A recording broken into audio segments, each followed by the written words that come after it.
this could. Yeah, did it. Okay, so to recap, apologies for delaying this class. Liz is back with us and she's feeling herself again. Because of the delay of this class, we're going to delay the next class because I want everyone to be able to be up to date if they choose to be. Spoiler alert, I'm behind. Liz is also behind, but between the two of us, we're right where we need to be. So the next date will be October 15th. Again, this class is recorded, so you can always watch it at a later date. We will send you a private link to this class. We sent one to the last class and we will send one to the next class. So if you can't be here, we do have one in-person person today. Kathy is here with us. Last time we had one in person as well.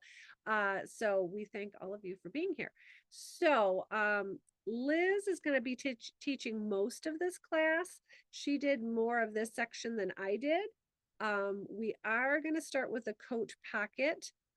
It is a weaving technique and you will need your red Very Velvet and you will also need, I believe, I haven't done this yet. So this little sparkle thread, 710892. So those are the two things you're going to need.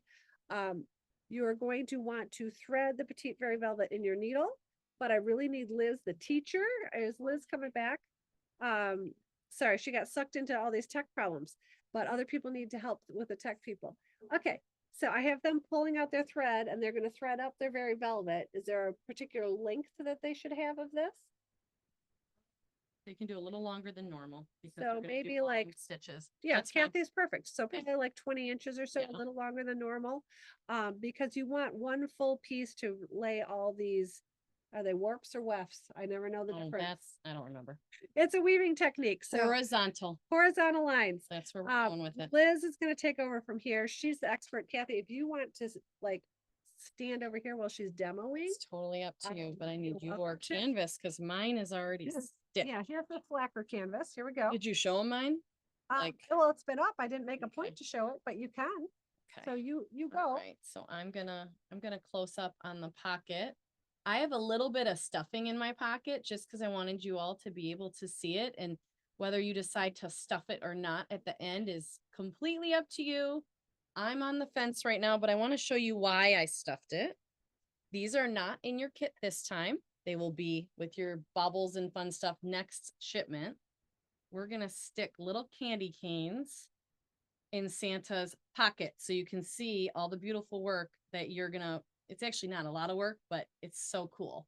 It's one of those magical needlepoint things. So we're going to put candy canes in there. And that's why I just took a little bit of acid-free tissue paper and kind of shoved it in there. So again, those will be coming next time. So cute. And I'm going to move this and take yours, Melissa. Okay. So I'm going to show y'all how to stitch this. And if you've ever done any kind of weaving, like I kind of equate it to like, I think I had a little Indian bead loom or something when I was younger. And I also did the pot holders on the frame. All those Girl Scout crafts. Yeah, Girl Scout crafts. You're going up and down, in and out, however you want to think of it. That's what we're going to do. So let me get my velvet, Melissa's velvet / my velvet off the thing. And again, you can go a little longer because we're going to be doing long stitches and you won't have to pull it through as much as if you were doing, a full coverage stitch where you had to go up and down a million times. You only have to go up and down a few times. So I would recommend starting a little bit higher, maybe one thread higher than this black line. That's the outline of the pocket, because I learned, of course, I'm a little bit of a tight stitcher. So I learned as I started weaving and kind of pulling together my fabric, it kind of pulled the top of the pocket down a tad. And really because you're stitching over when you do the jacket stitch, I know we'll get to that. Yes. But you're stitching over the candy cane. Yes. So so if your pocket ends up being a little bigger or a little smaller, it's not going to matter because you're filling in around the thing. And I did end up taking some stitches kind of into my pocket, like I lifted my pocket up because I was like, oh, I think that might show a little bit. So on my coat stitch, I did some fudging. And I'm just how I do things. Say that out loud because you guys all know that I'm very particular. And so if I could live with my pocket being a little bit bigger or a little bit smaller, I can guarantee you all of you guys can too. That's all.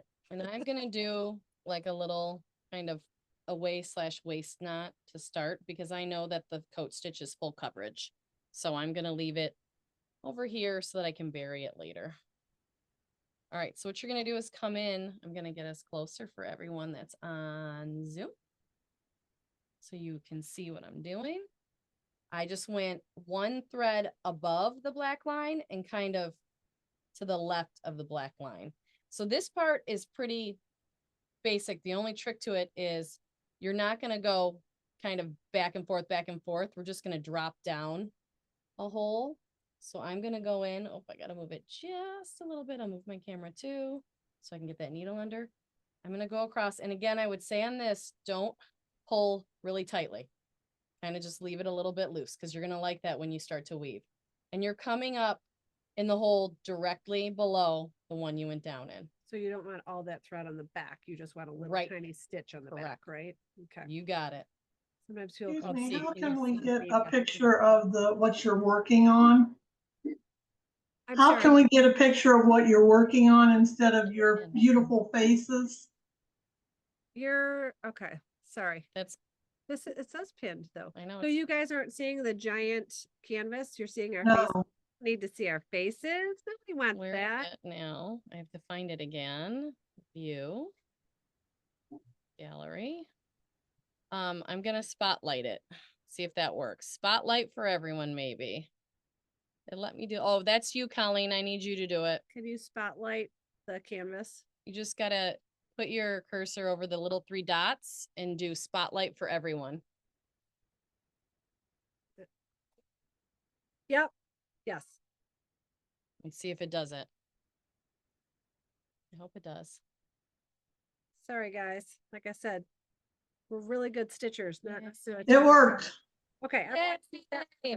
So I'm making a big note. Spotlight for next time. Thank you for your technical help. Yes. Okay, so I am now, I'll go back to what I was doing. I did that one long stitch across. I dropped down one thread below where I came up, or where I went down. Now I came up. I'm going right across to the hole, or one thread down from my original stitch. So now I have 2 of those threads. And again, resist your urge to pull tight like I do. Many of you are much better behaved than I am. Well, not only do you want to be able to weave, you have to have some give so that the candy cane buttons can get tucked in there, Exactly. right? And mine is definitely a little snug, hence the stuffing. So if you leave it loose, see, I'm going to end up doing your whole pocket, Melissa. Sorry. Just don't screw it up. Yeah. Well, I have to tell you all, I was pleasantly surprised. This was another one of Melissa's ideas, where she said, I have an idea. And I said, oh gosh, great. And she sent me a rudimentary little kind of drawing and said, it's really easy. And I actually had success with it. I was not frustrated. I went through it. I just kind of followed the steps, and I hope the steps we wrote out for you, they're the same steps I followed with a little more of Melissa and Liz thrown in. I hope those are helpful as you're doing your pocket.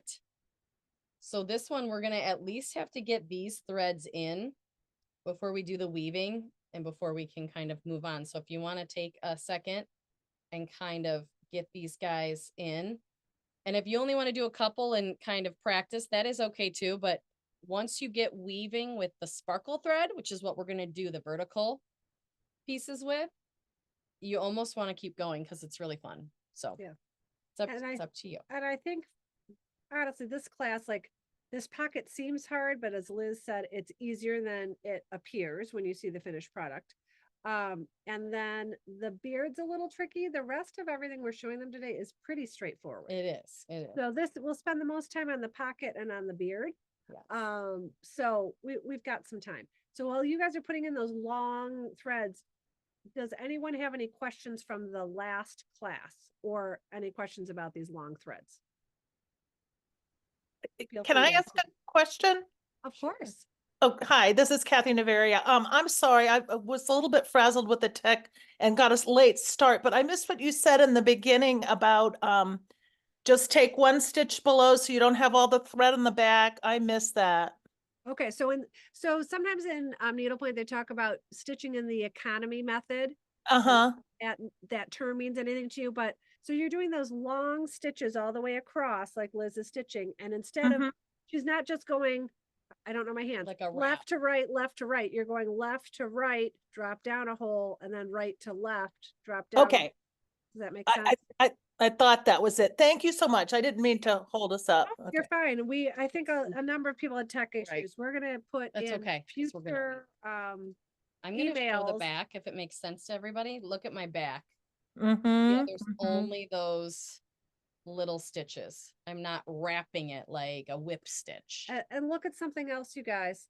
Look at that beautiful sky that is all done. Mine's not. Oh, I barely survived it, I have to say. It's a She's- beautiful, but I hope you all listen to my advice of do the sky before you start the tree, because I, of course, was not in that position to be able to do it that way. And boy, was it a bear, but I got done last night. They may run a little shy. I don't know if I cut it too quick and too short. I might have done that, but that's okay. That's okay.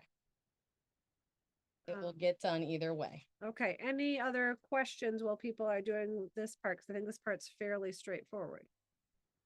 And I want everyone to be able to do. So tell us, Liz is almost done with her pocket, and then we'll give you guys, another 5. Another minute. We'll give Kathy will be our litmus test because she watched it, and but she's done before Liz, star student in the building. That's right. I didn't have to. Yeah. So we'll pause for a minute and let everybody get caught up. And if anyone's struggling with like placement, because I think whenever we do a curve on a needlepoint canvas, you kind of question what you're doing. I kind of, I'll reference each side. If I'm one thread in when that curve starts, on the other side, I'll go one thread in. Even if it doesn't perfectly match the paint, I like to have them kind of even. That being said, if it's not perfect, it's okay. Let me move my pocket up so you can see.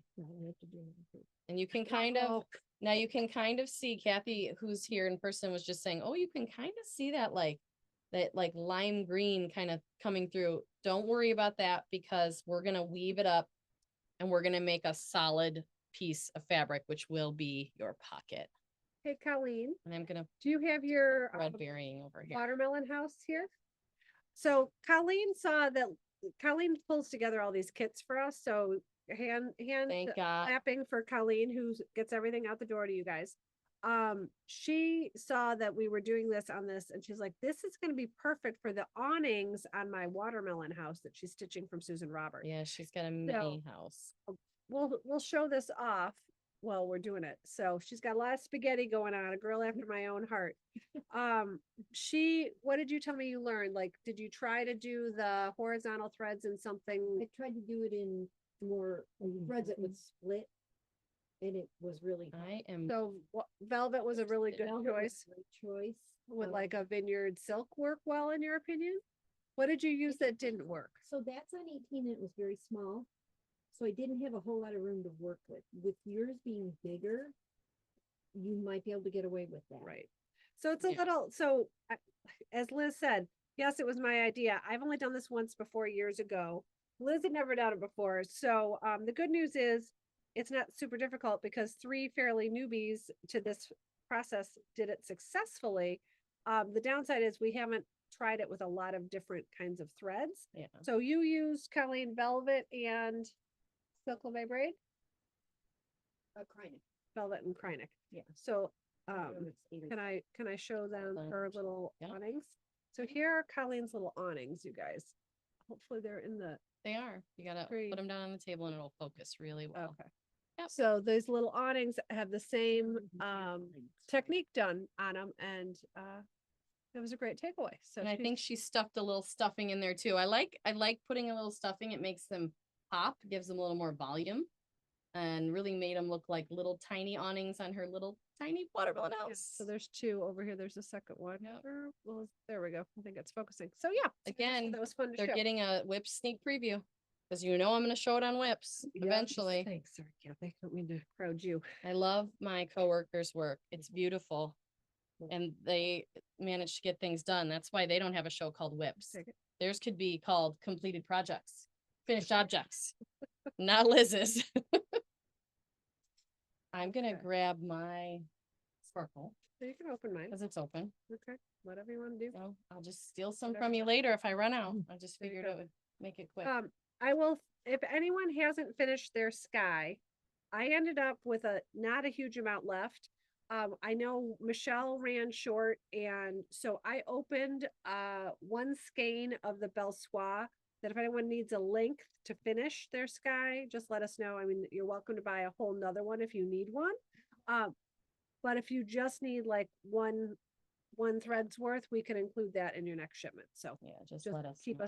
keep us posted. Send us a something in the chat, or send us a email later on, and happy to send that out with your next shipment if you're short just a little bit. But I made it. It was fine. It was Yeah. actually the perfect I amount. think this is another great example of like the math. The math said we'd be fine with one, but it's like I should have went with my gut because I questioned it, one or two. The math was plenty, fine and dandy, but I know that I skipped around a little bit so I could get a hold of the stitch. I probably buried a little more than I planned, than maybe was in my Right. calculation. And so I know that I'll be, as you can, well, you can't see, mine is definitely not done yet. So I'm sure I'm going to be kind of playing that little thread chicken game, which none of us likes to play at all. So we have plenty to help you if you need it.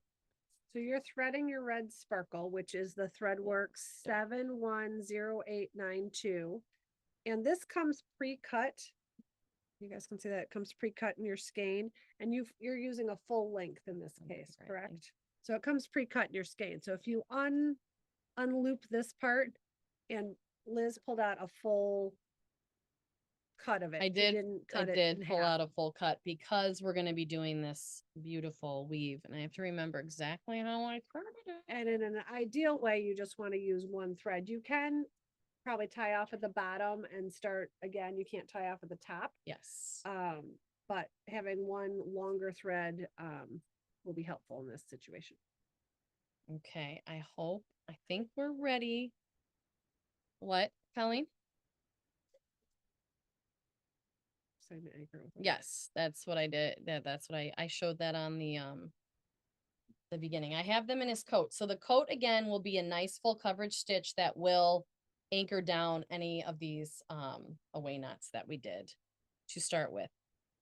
Okay, so let's talk about sparkle. You ready, Kat? All right. So the sparkle thread is only going to come up or go down in the bottom edge of our pocket. And by that, you mean like below, you're going to dive Oh, down through the canvas. Yes, so only down here is the thread gonna go down into the canvas or up. This top part is gonna be a part of the weave. So I'm gonna show you what I'm talking about in that respect. I am going to, what I did for mine, and I kind of played around with it a little bit. This left edge of your pocket, the hole that those are in, I use the same hole to start my vertical stitches, but I'm gonna go down from there and I'm gonna put my knot right there. And then I'm gonna come up right in this hole, which is hard to see on my little camera. So hold on. So I'm gonna try to point to it with my needle. So right here. Sorry. And it's so funny, Melissa jinxed me because she said, "Are you sure you're not gonna need glasses, Liz?" And I said, "No, I'm not gonna need glasses." Well, guess what? We have a Thinking it. very active Girl Scout leader in the building. We came prepared. That's right.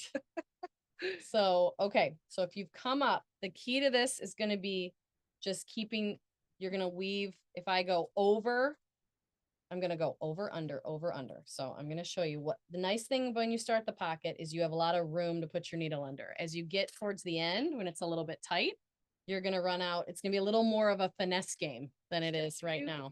You're weaving you're going From the bottom. vertically, but Yep. you're moving left to right. Right. So I'm And gonna, you're starting at the right before that curve. yeah. So I'm skipping my first thread. I'm going over it, under the next, over, under, and I kind of just use the tip of my needle to find my way. But I have to tell you, this is an exercise in a little patience. This is not a speed game. So I hope you can see how my needle, I'm just going to leave it in there, how I've gone every other. And I'm going to pull it through. And this is the part where I have to resist myself and I have to not Don't screw up Melissa's canvas. pull tight. Cannot pull tight. But you'll see, like right now, It's a little bit over to the right. I wouldn't worry about that. What I did when I come back down, I would kind of gently push it over so that it looked, you know, in my mind, looked good. So this comes back to if you were ever a knitter, it's important in needlepoint, but this is where I get it. And Kathy was in my knitting class for a long time.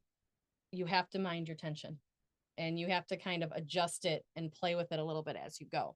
So now my last thread, I'm under my last thread. So when I come back down, I'm going to go over that thread and under the next thread. And this is where it gets a little tricky because your threads are already in place. So you're doing over, under again. And I'm going to show this more than once, but what I'd like to show you is how it's going to kind of grab the pocket threads. And for me, this would be easier if I turned my canvas. Would there be a problem with turning your canvas? Nope. As long as I think the big key with this is the needle only is buried along the bottom edge of the pocket. Now, if you turn your canvas, then it's not the bottom edge, but you It's know not what the- I'm talking yes, about when yes. I reference the bottom edge. So you'll The have an edge open- closest have to an Santa's open end boots. and a closed end. Yes, that's the important part because you'll see now I'm going to pull through. And again, I'm going to be good. I'm going to try my best to be good. So you see, you're like, ugh, what? Ew, no. So go here. And I did this. I pulled a little bit. I pushed a little bit. And I actually went way too far down because I was too excited and talking.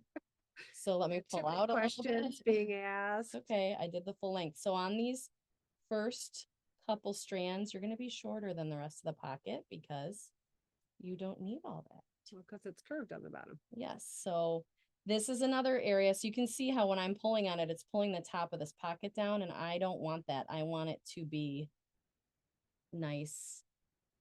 And it's really fun. Isn't it fun? And I think in the stitch guide, there's a pretty, I think didn't I put a picture? Did I not? because I think it wasn't done yet. No, Ah. it's done. It's been done for a long time, shockingly. I'm sorry I didn't include a picture. In I the- can in send the it. in the email that we're sending with the link, we will include a close-up picture of the pocket. How about that? And I think the key when you come back down, so I'm going to come back down right next to my first thread.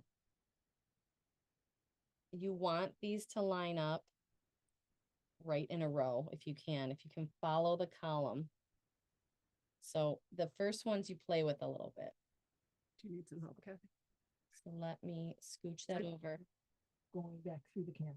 Yes. I'm here to help you. So as you do plunge the job, down so you and then got I'm going to drop down. I'm going to do one. I am going to do it in the same column. So again, I had to play around a little bit with these guys. Or I could do it one over, I guess. More sparkle is always better, in my opinion. If you haven't watched Whips, I'm going to add more. Okay, so I'm next hole, bless you. And this gets a little tricky because I have to figure out that's an over, that's an under. Oh, it's working out. So I'm going to go over. Nope, I need to go under. Can't Over. believe you thought you wouldn't need your glasses. I know. Hey, after all I've had a lot of stuff going. I didn't even talk about it. I had an eye issue. I had an eye injury too. In between all my That. being gone from work, I couldn't see for a while very well. So that hampered my stitching. I've just had, like I said, July is gone. Goodbye. I'll see another year. This year was not great. It's a lot of crazy stuff happening for me. So True, true. I have woven through again. And I'm going to pull that through. And if you have questions, please don't hesitate to halt us. I know a lot of you are probably stitching it and figuring it out as you go, and I applaud you. But if you're stuck, let us know on anything. And then again, once you pull it through, I gently use my needle to kind of push the threads over. And you can see I only have 3 lengths in, and you can already see, I don't know if we can see that well in here. You can already see kind of the Like a little little weave fabric. happening. I'm trying to get that light doesn't want to focus. Focus. Let me see if it'll focus. I know it doesn't want, when I get really close, it's mean. So it's right. It's kind of giving you just a little hint of sparkle. And I have to say, this is one of those things I brought in to work, and many a flossette went, what is that? And that's always the reaction you want from the flossettes, that they're like impressed by anything. Because I swear they are so creative on their own. They don't really need, you know, they don't always need my opinion. Let's be honest. All right, I'm coming back down. They get it, whether they ask for it or not sometimes. We're going to come back down opposite of the last row. So you look to that row, and if it's over, you go under, and vice versa. Will this help? I'm gonna Wow. come. Yeah, it might. Help with The weird showing thing the on, dark you know what it colors. is? Oh no, your brightness is all the way up. So no, I don't know if that'll help. or Yeah, not. I that's can take- helping. I can That's take it helping a away little if bit. it's- If it's We always need, people say, oh, you guys work at a store. So of course you say we need lights and magnification. No, we really need lights and magnification. We cannot do this on our own. We need I'm tools. hearing a sigh from Kathy over here. What's going on? Okay, so Only that some of mine are the same length, so I'm going to have to go down in a hole and come up. I can't come up in the same hole. Does that make they sense? should be going next to each other if you can make that Yeah, just trying happen. to decide where she is. Yes, so that's, I know this is one of those things where I know, many So people then I get need to up the frustrated first row by the same not as the first time, I having a can clear see- path and making decisions. and then come up. Let's see. I'm gonna bring mine over and see what I did. Okay. I think you were right. The good news is, Keep that up. even if you're not perfect, or you make a decision that isn't exactly what you wanted, I know that I put some, I want you to hear this, Melissa and Kathy. I put some extra stitches. I know that some of mine didn't match up perfectly. And I was kind of doing a Liz, well, I'll figure it out later. But it worked out because the stitch we're gonna do on the coat, you can do like over one. You know what I mean? If the pocket's not perfect. And you could also do a row of wrapped back stitching. That is a lot of work, Melissa. Just kidding. That would hide things. It's like we You put cord could. finishing. Yes, you could. and Yep. So, Mhm. so keep that in your back pocket as a solution. I'm putting this in your little work area. Okay, I'm coming back up. In mine, you were right about that for sure. Let's see. And then the big thing is, again, just go opposite of the row you just finished. So if the first stitch is over, you got to go under, and that's what creates the beautiful weave. And I have to say, sadly, I did this while Chase was watching Tommy Boy, which is just not one of my favorite movies, but apparently Chase likes it. And it was really good to concentrate on instead of concentrating on Tommy Boy. Never seen it. Sounds like I don't need to. It's really funny actually, but it's just, he loves it so, when someone loves something so much, you just can't love it that much because they love it so much. So it's hard to like get in on it. So it was funny. It was actually funnier than I thought it was going to be. But he's been quoting it for years. And yeah, Fat Guy in a Little Coat is one of our favorites though. Colleen's seen it a few times. I do know exactly the culprit. My friend. Well, yes, and that's Chase. My husband doesn't laugh like really, really like hearty, like like you said, a belly laugh, Colleen. That's not his. He just doesn't laugh that much. So I like when he really likes something like that. It's fun. Okay, so I like putting my needle in at the top and kind of holding onto the thread and then pulling it. It's kind of stops me from being bad. Let's see. I'm gonna pull that a little bit. Let's see. I want to look at how we are on time because we got other stuff to show you. I took my watch off. I have We my are- watch on. Okay, 1:40. Just want to make sure that we're gonna. Do you guys, anybody have questions about the pocket? And you can always email us questions afterwards too. I have a question. Yes. So you started on the curve like for the first stitch, but then as you go along, you get to the very bottom of the pocket. You're weaving all the way to the bottom, correct? Yes. So And you'll then, longer strand at the bottom. So you'll probably have like, I don't know, 10 or so that are straight across the bottom and then kind of build your way up and try to mirror image it, I would guess. oh, okay. And then when you get to the bottom, you actually go down into the hole and then you come up in the one next to it. You are Right. correct. So those little tiny stitches in the velvet that you have on the left and the right, you're gonna end up with kind of those little tiny stitches across the bottom view of the pocket. Is that accurate, Liz? Yep. Okay. I haven't done it. It was just an idea. I'm just listening. Like, It's easier to listen almost when you're not stitching, which is kind of surprising to me that I And I have to say, as I get going and you get more of those vertical stitches in place, I almost weave halfway down the pocket, pull my needle out, and then go the next half because it's like it's getting tight. You know, it gets a little tighter. Yes, Colleen. The other thing is, she asked if it went to the hole next to it. It depends, because if it's an angled hole, then you have to It's go the column next to it is, I Yes. guess, the best. something adjacent, but not Mhm. next to it. Yes, you're right. No, that's a good point, Colleen. So Colleen said you're looking for the adjacent, I guess, hole, adjacent placement when you're plunging down, especially when you're going from maybe a space right here at the top of your pocket and you're going to a further down, you know, you're going down and over one. So yeah, that's a good point. And it does help you not overdo. I liked that it had you do it, you know, in the stitch next to it, because then you aren't able to kind of pull too hard or put too many stitches in. Kept it more regular, very much in Melissa's happy place. Kind of I a like a regular good roadmap. balance. Yes, you do. um So that definitely helped. And you know, I wonder if I'll get through this. I didn't write a note if I did that or not during Tommy Boy, if it took one or two threads, but it feels like I might be able to do it in one thread, but we'll see. It's okay either way. So I hope people are getting the hang of it. I think quiet means we're stitching along. is this wrapped back stitch here? or Yes, it just it back is. stitch? No, it's Okay. wrapped back stitch. Okay. That's from one of my old stitch guides that I drew out Okay, I'm just gonna because pull, I needed to explain it. I'm gonna pull the thread out for you. Or you look I like you have already a did. strand of it out already. Yep. Yep. All right, I'm gonna do my last kind of up. So I need it out of my way. I'm gonna do an up and a down so I can show you.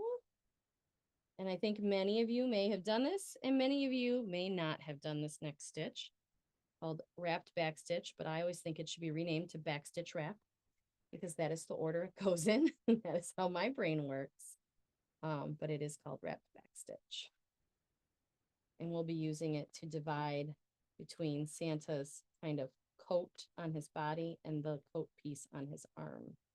My husband's main comment while watching me stitch this in the car on the way to Nashville was, it looks like Santa's a little bigger than normal and wearing a dress. And I said, he's a whimsical Santa, Chase. That is that's his style. He was confused a little bit by Santa in the car. And I was like, well, that's what you get with our whimsy Santa. He's different. And you can see as I get going even more and I pull down, the pocket wants to curve down towards the bottom. And I'm trying to help it resist Is that that. because you're pulling it tight? I'm trying to I've been placing my needle at the top to hold that thread while I pull a little bit and then releasing it.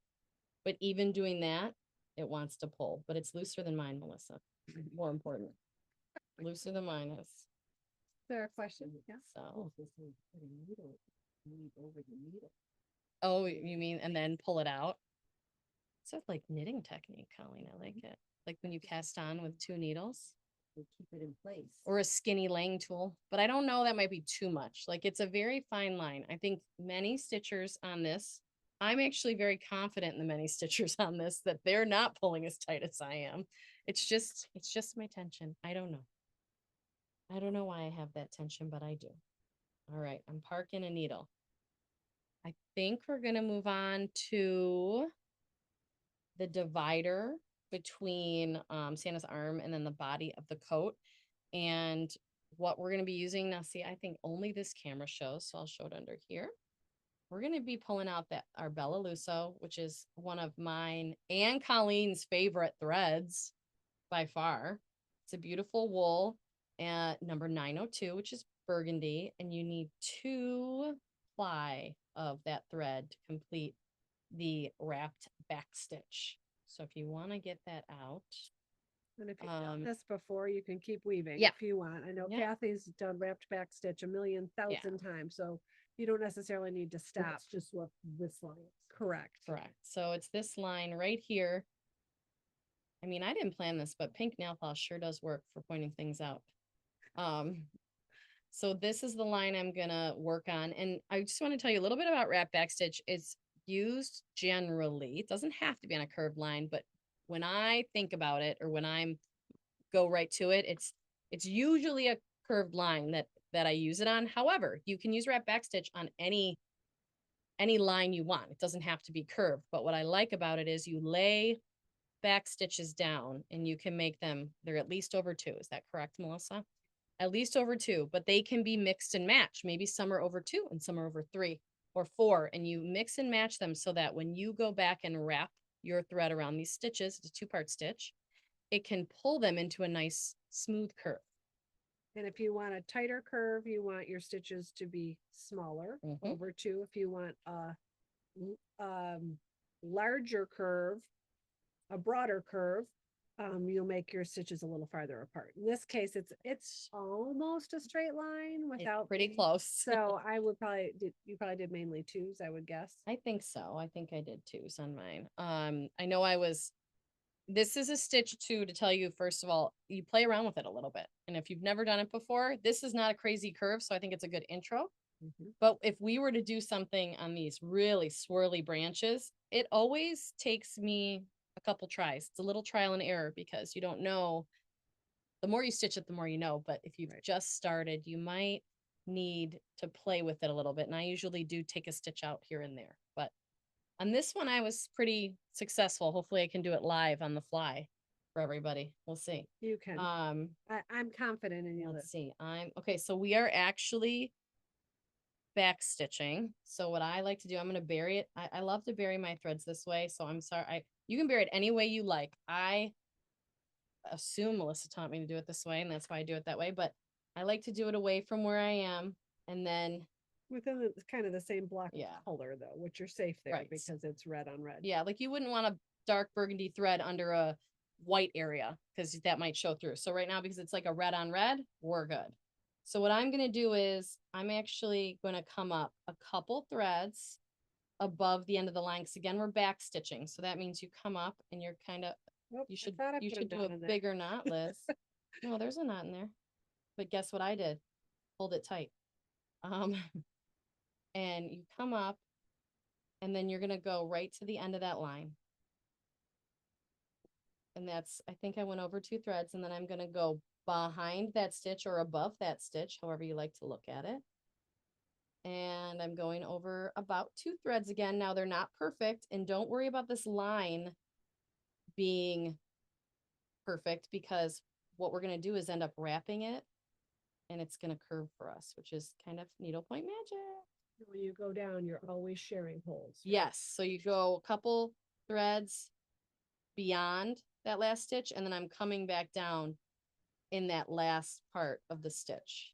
It's actually the first part of the stitch that you made. Now see, I don't like how that one is, so I'm taking it out. I'm going to go to the stitch. I'm going to go to the left. So this is what happens. I see it, and then I don't think it covers the line the right way, and I want to go more to the left. This is a case where you're being way more picky than I know I like have wrapped back stitch Interesting. though. Interesting. Yep, there's certain things you're able to let go and things I can't let go, and here I am. Right? It doesn't make a lot of sense. But I'm also, I think this is why, the coat stitch that we're going to use is one of Melissa and I's favorites. It's really forgiving. So if this line isn't perfect, we can throw in a little, right? A little tent stitch or something that will go with it, and we'll cover it perfectly. So I'm going to do 2 small stitches here. And now Melissa's beard is already in. Mine is not. So I probably would have had to do one more. I'm going to lift his cute little beard up. Shove it out of the way. And I'm going to make sure that my coat stitch is kind of going underneath his cute little beard, because I want that to be that way. Okay. So now you've got your beautiful back stitches in. And what you're going to do is come up in that first, let's see. Be the first or the The last. first, I'm going to do the first. I'm sorry, it is the last technically. The top of the last stitch you put in. So it's the second to last one you plunged up, because if you do it the other way, it'll come out. Well, stitch will yeah, come out, but right? People could also go back down there if they wanted. I Yes, wouldn't so you could advise start that. from here. I like going here. The one tip with wrap back stitch, I would wrap in the same direction. Sometimes the directions is really important. On this one, I really don't think it's super important. Just A lot kind of times the stay direction I consistent. Pick too is based on what's stitched around it. Mhm. You're supposed to do this first. Some teacher told me a long time ago. Makes life easier. And another reason we use wrap back stitch is it does come up off the canvas a little bit. I'm only using 2 strands of Bellaluso in this instance. So it's not going to come up that much, but if you really wanted a bold line that had some volume, you could use more plies Here's if you your really finisher. wanted to. Yeah. Thank Here's, so you can see once the coat stitch is in, it's, if that knot wasn't there, it's just subtle.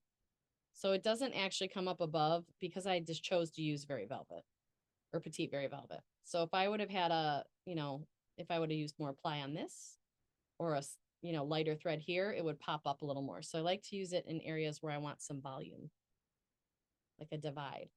So I'm going to go ahead and wrap. So I'm going under the first stitch, and you don't have to pull tight right now. I just do it kind of loosely. And then you're going to go under the next, and you're just going to repeat. And if you were a sewer at all in your life, this is like a whip stitch. You're literally just whipping around, catching underneath each stitch, trying not to tie a knot in your thread, which I often do when I'm rushing it. And I'm going to keep going. And then when you get to your last one, you wrap it, and you're going to plunge your needle down into that first hole. Before I do that, though, I usually tug on it a little bit, and you'll see how my line straightened up. That's the magic. The line is nice and smooth now. And then I just go right down where I started. And that, I think that's one of the easiest little ways to make a divider on a curved line. Love it. The beauty is sharing the holes. You're sharing the holes in Yes. your back stitches. You're sharing the hole when you start the wrap. You're sharing the hole when you end the wrap, right? Yes. And I know that long ago, there's many books that show you how to do it. I wrote this out first for someone in a class, and then I put it, I'm pretty sure it's in my Flying Pig Stitch Guide. And I use the same one because for me, the way I end up drawing it just makes a lot of sense visually for me. So I tend to distribute this a lot because it's how I would teach someone in person how to do it. And that is included in your stitch guide, of course.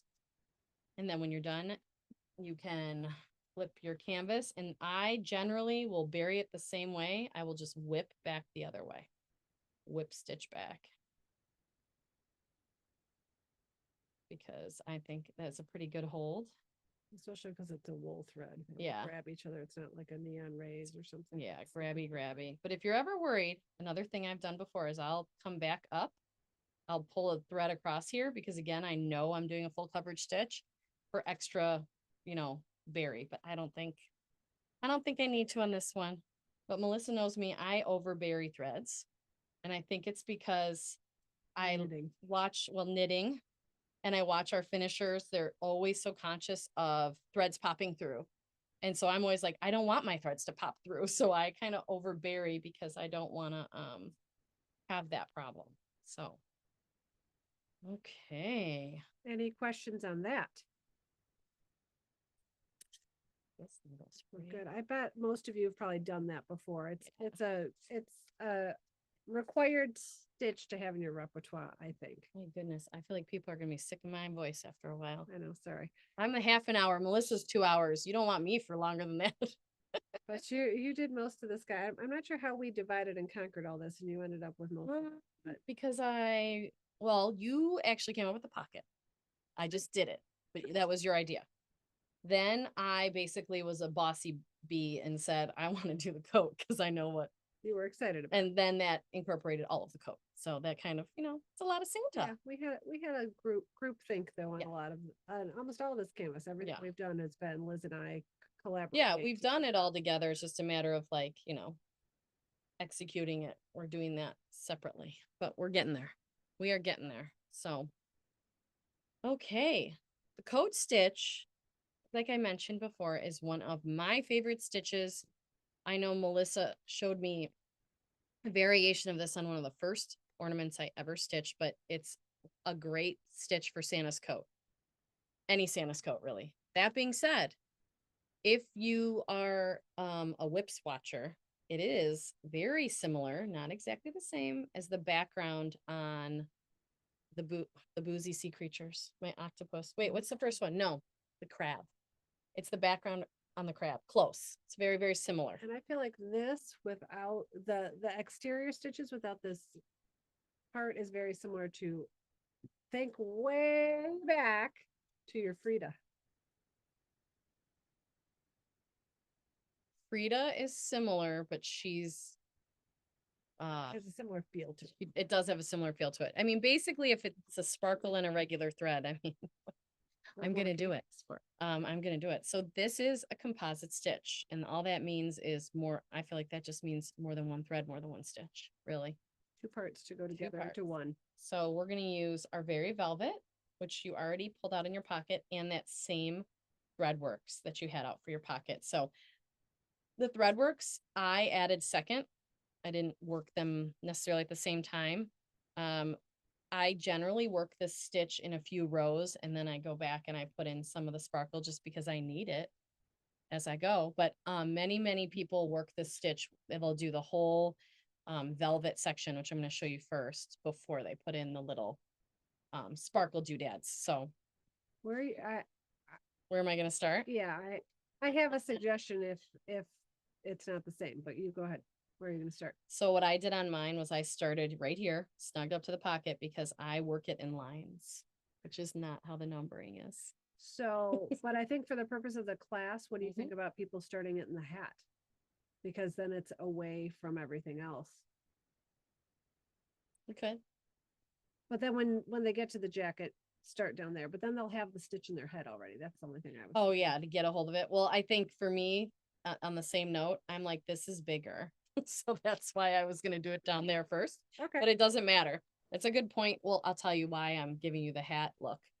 I was motoring on this on the way to Nashville. I was like, Chase was sick of me. I'm like, look at this coat. This coat is beautiful. I'm doing so well. I mean, I basically jinxed myself.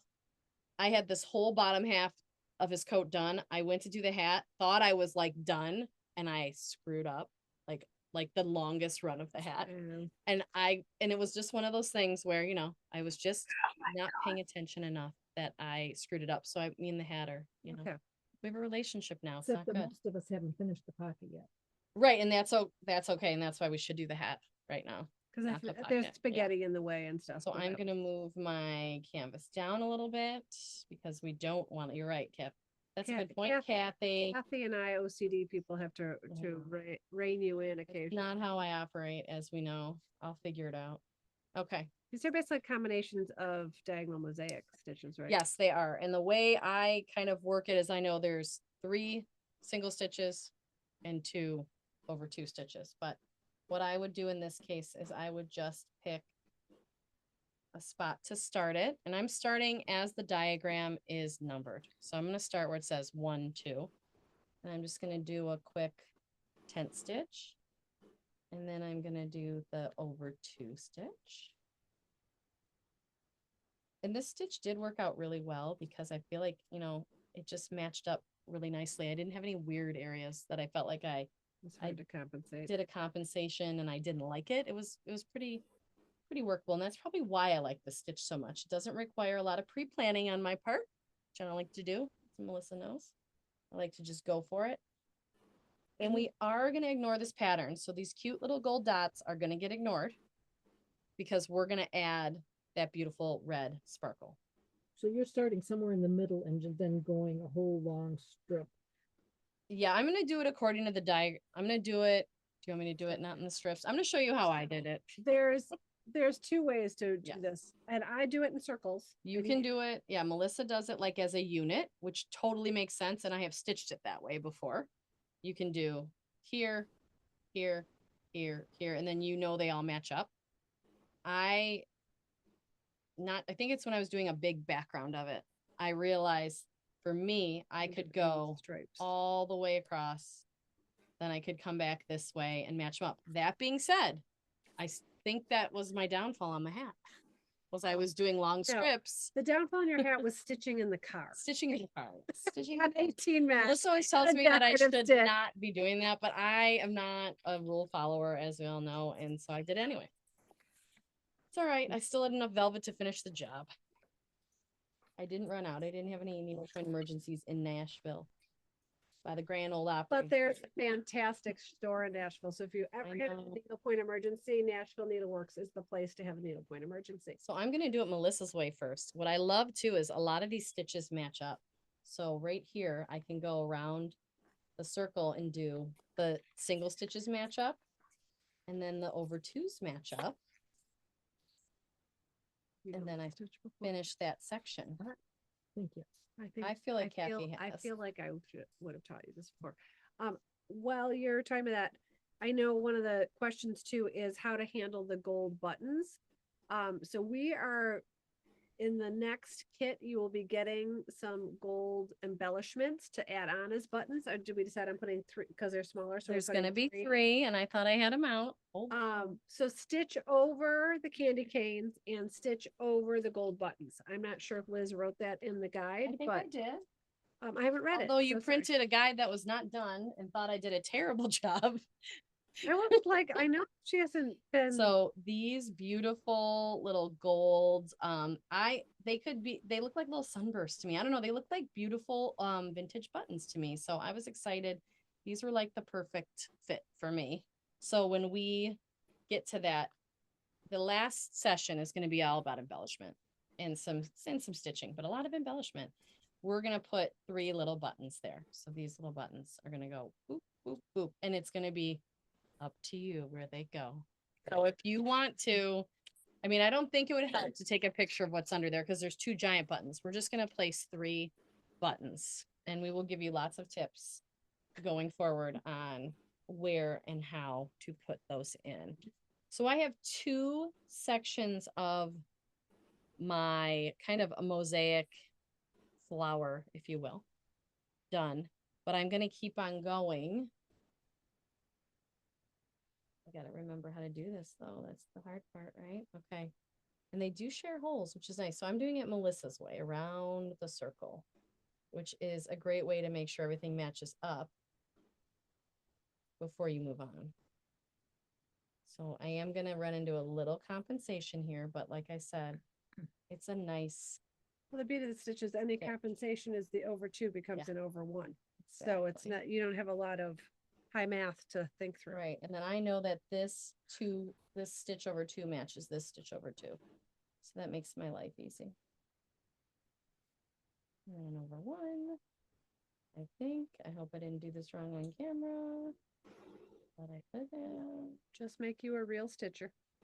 Oh, I think I might have done it right. Shocking. Yep. See, like I said, I love the compensation. It's because that gold dot is not perfectly centered on my little flower. So in the middle here is where you're going to end up putting that sparkle thread, and it just leaves an open hole there. So that, I love how that is. And then I'm going to show you how I do it in lines. So that's how my brain operates. So if I go up here, I'm going to go right here. So this is the one trick to this.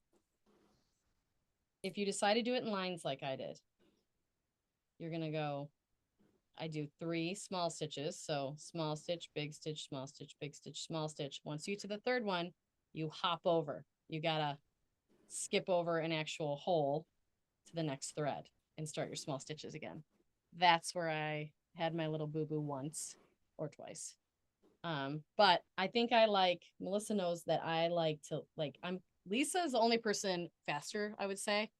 Lisa always like turns to a go. stitch into lines. She Yeah. always does. We like to go. And she was working on, she was learning encroaching Goblin, and someone said, oh, here it is. And go ahead and do it. And she was trying to do it vertically. And I showed her how to do it in horizontal rows. And she was like, oh my gosh. She said, I don't know why everyone likes this stitch. It's awful. And I said, oh, are you doing it like this? And she just gave me that look like, why didn't someone tell me ahead of time? You know, I'm like, everyone does that. Everyone does it differently. It all comes out in the end, though, the same. So she loves it now. So I'm getting to my third single stitch, tent stitch. And here's where I'm going to basically skip a thread and start the next small stitch or single tent stitch. Now these are all, of course, the way this is in this row, they're all on the reverse. And when you do the other row, they'll be going the other way. So I just think it goes so fast this way. That's why I like it. It does. I just like those little flowers. and No, I know. everything. It brings me joy. Well, and I'll be honest, after you do a couple lines, you're like, oh, and then you go to line it up, and then it's really satisfying to have them all kind of appear. So again, I'm gonna skip from here to here and get going on the next line of fun.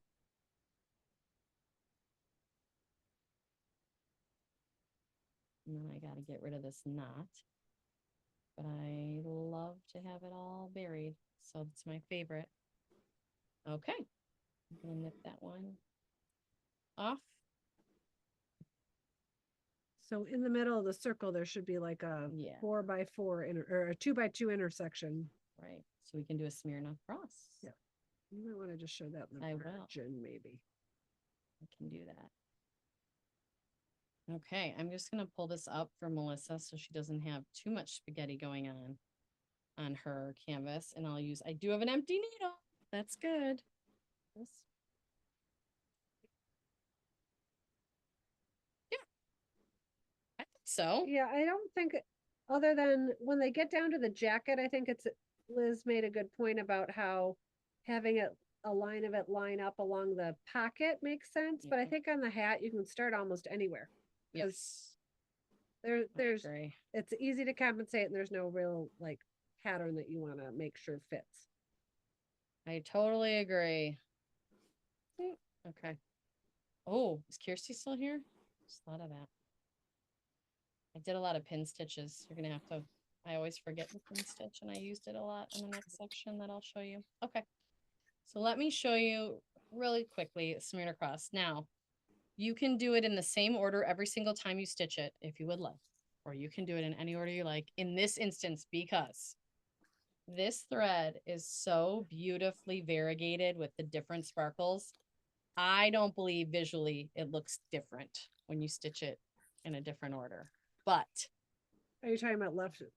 like if you cross do face? the cross first, the diagonal crosses first versus the vertical and horizontal. Yeah, I've always learned to do the plus on top.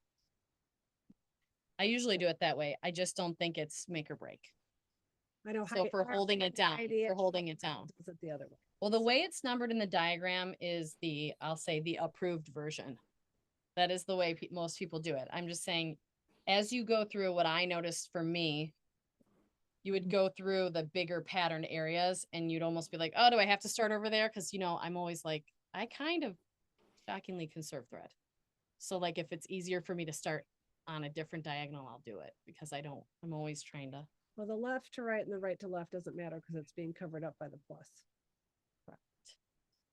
Oh, let me move that up.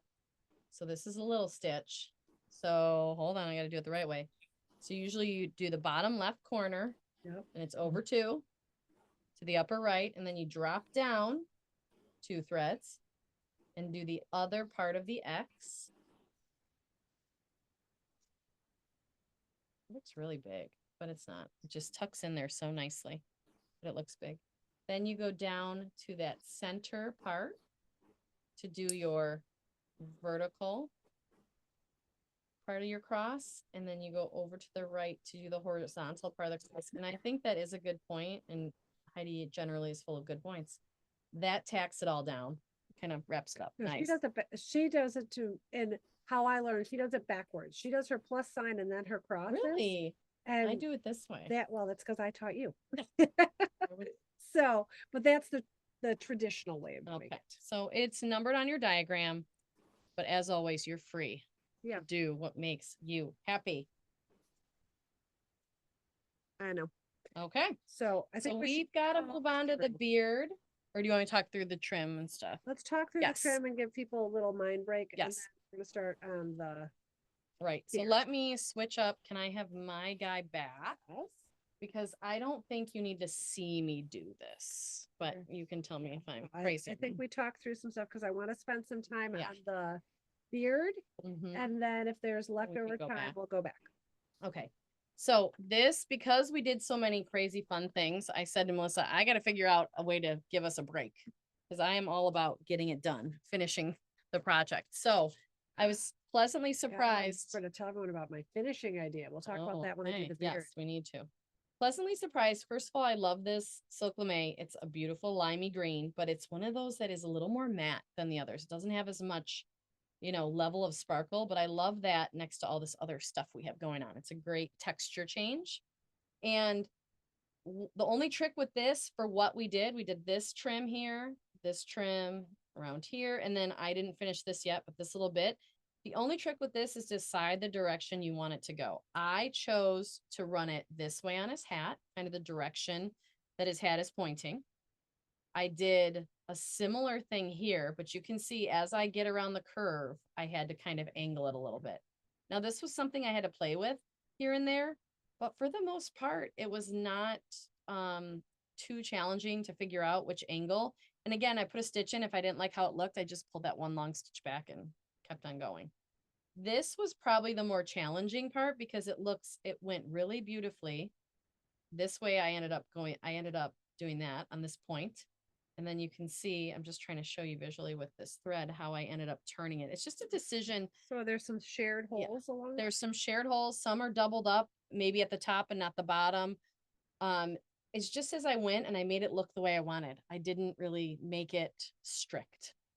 How I think my brain would go is I would do a lot of these straight stitches Mhm. that are on the Mhm. peaks first, Yep. and then and maybe even the straight stitches that are on the valleys, Mhm. and then fill the other ones in. Yep. And I did in some sections end up doing that just to figure it out, but I just think as you go along, you sort of figure it out. It was not, I thought, oh, I'm gonna be boom, boom, boom.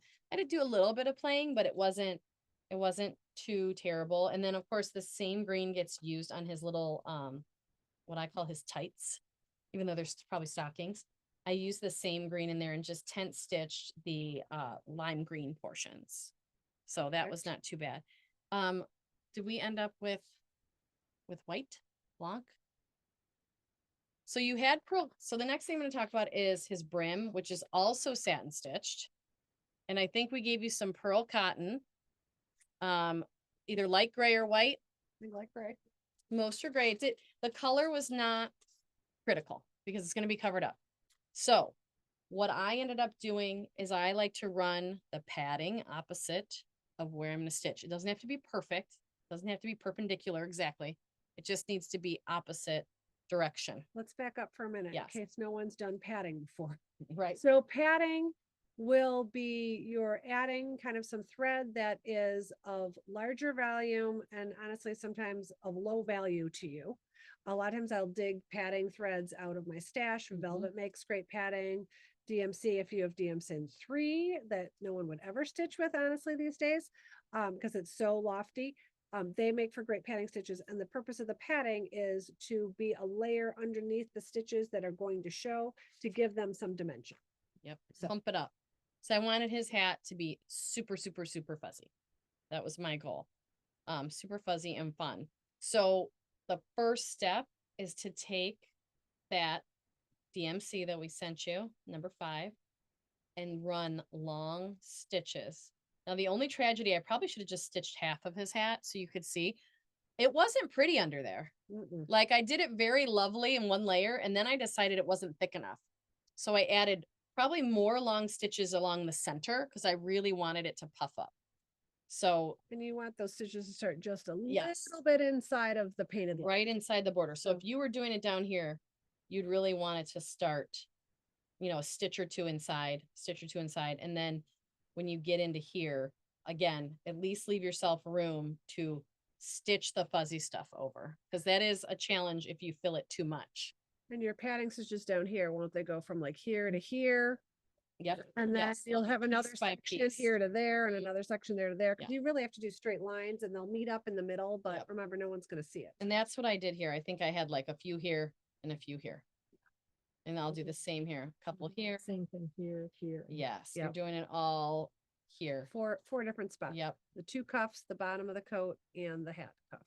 And the only, I would say, unique thing, you can always, if you've ever used fuzzy stuff before, you can use 1 strand, 2 strands. It's really how much fuzz you want. I don't know if you'd go over 2 strands on 18 mesh because that's kind of pushing it, because it's hard to pull through. You have to be gentle. I did think. have a teacher once tell me that you would never put 2 strands of fuzzy Wow. stuff in a needle, and I do it all the time. My teacher taught me to do it with 2 all the Yeah. time. Like we did a black cat on a beautiful Halloween piece, and I love the 2 strands because the cat really sticks up off the canvas. No padding, just 2 threads. So knowing I had to do 2, I didn't want it to be just 1 solid color. I wanted the 2 grays. They're very similar, but I think it just gives it more dimension to have the 2 grays. So that's kind of where I was headed with that. So if you just unwrap 2 strands, 1 of each, and you pull it as long as you'd like, which really I would recommend short on the fuzzy stuff. Is it nuts? I would recommend it, yeah, because as you pull it through, if you're trying to go fast, it will knot on itself. Again, it's fuzzy, so it wants to grab onto its friend. One of the gals asked, can she show her non-completed bottom so that you could show what? Sure, Okay, oh, but you have to spotlight her screen for everyone to see. So you have to unspotlight me and spotlight her. So while Colleen is figuring that out, I'll let you know that after you, what, Colleen? After you lay this, you have to figure out what angle you want to lay your fuzzy stuff. I decided, I'm gonna use a different color so you can see. I ended up on the hat band going a little bit at an angle. I originally had it straight and I liked it. And quite frankly, the Flossette vote was that was the way to do it. But I, of course, was in one of those moods where I was going to do it a different way. So I took some out and I did it sideways. I'll be honest, once you've gotten out your boo-boo brush, and we'll tell you about a boo-boo brush in a second, and fluffed this up, I don't think it really mattered as Mhm. long as it's opposite the padding. So it's, I don't, doesn't have to be perfectly opposite. correct. It just needs to be opposite. It can be, Okay. it doesn't have to be perpendicular. It can Okay. be on the diagonal. I'm doing this to Kathy. It can be on the diagonal. It doesn't have to be perfectly 90-degree perpendicular. Okay. It just has to kind of run in the opposite direction. And unfortunately, I think we highlighted a boo-boo brush accidentally. We had a bunch of boo-boo brushes available in case you all needed them. And we highlighted them and they were out the door, but there's more coming. So if you They'll need have them one, tomorrow. So if anyone needs a boo-boo Yeah. brush, they'll be back in stock tomorrow. and they look like a double-ended pipe cleaner. They have a nice wood handle and they just rough up your fuzz. And I think Rebecca showed that she had to pull some stitching out. And so if you have to pull stitching out as well, once you've clipped it all, you can take the boo-boo brush and it kind of pulls those threads right out of your canvas, which is really, really nice. Because if you've ever had to rip out or tear out basket weave, you know, it's kind of a exercise in patience and you might have tweezers and all these things that you're trying to pull out and it doesn't always work so great. Okay, I put Kathy on a list. If anybody Okay, wants one for perfect. her, Let us put know. it in the chat and Colleen will make a list because they are due in tomorrow. Yeah, let us know. I think that there we go. Yes. Oh, so I can't see it though. I can. I know, but why is it? Okay. Can you guys see that? Beautiful padding. You should be teaching the padding.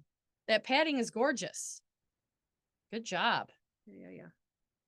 That works great. That's awesome. Thank you so much for sharing that with us, Angela. I appreciate it. Or is it Angela? No, she wants a boo brush. Who's sharing?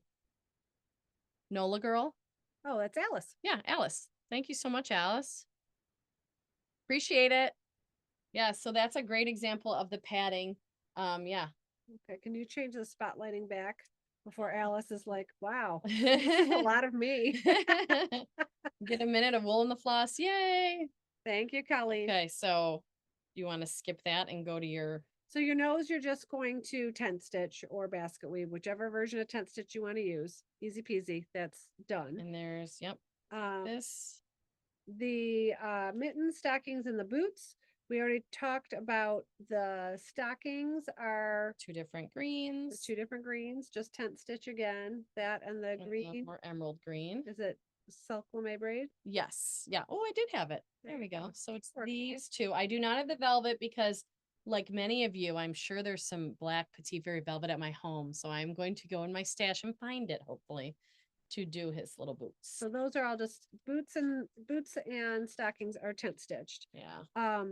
The mittens are split stitch, which is a fantastic way to emulate a knitted look. Mhm. And do we have green Bella Lusso handy? I have it in my little bag.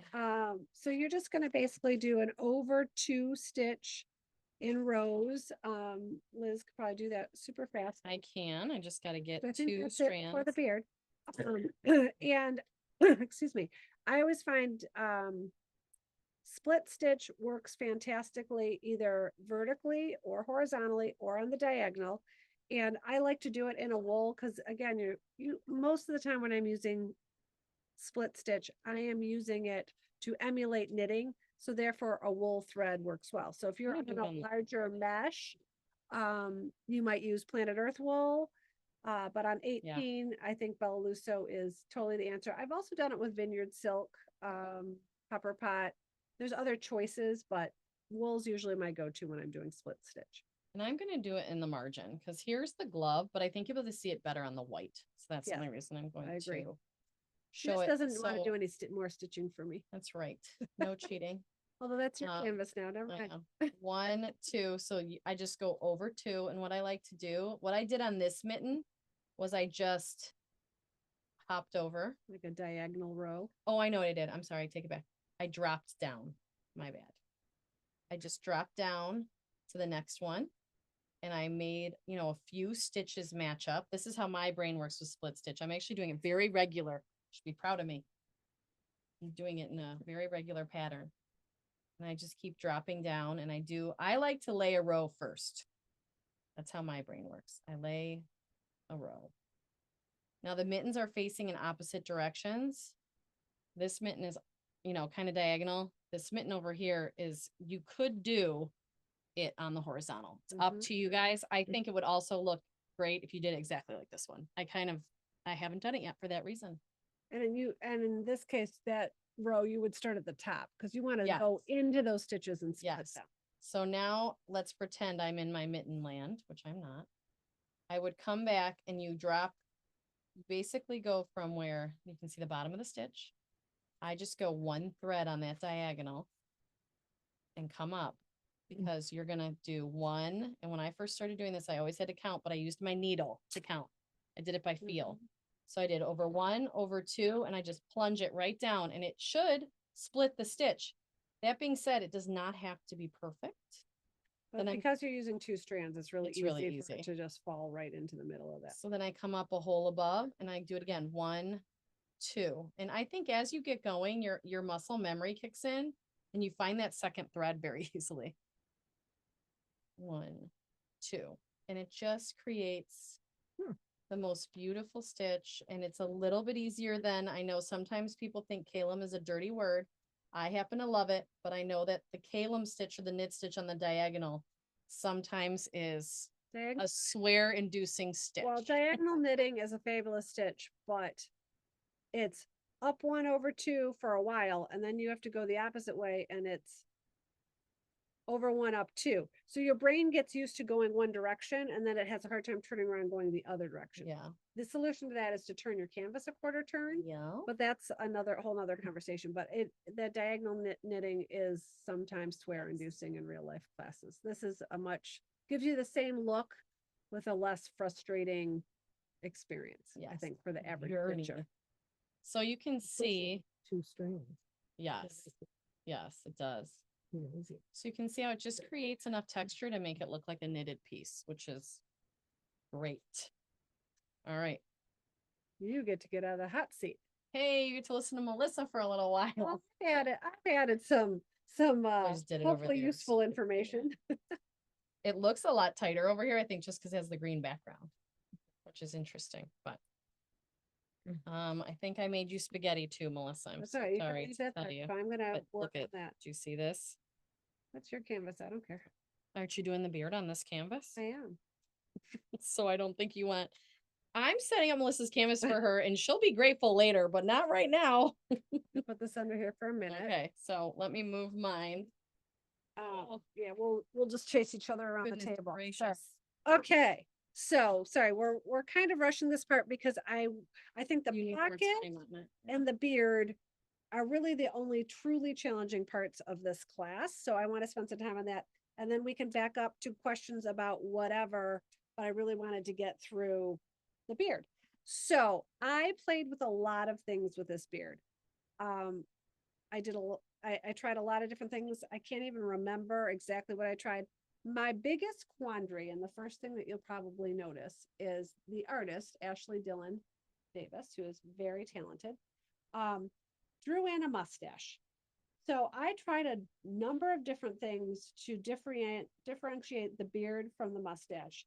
And I'd bring it in and I'd hit the faucets would weigh in and and I'm like, this just doesn't feel right. They're like, you're right. Trust your instincts. It doesn't feel right.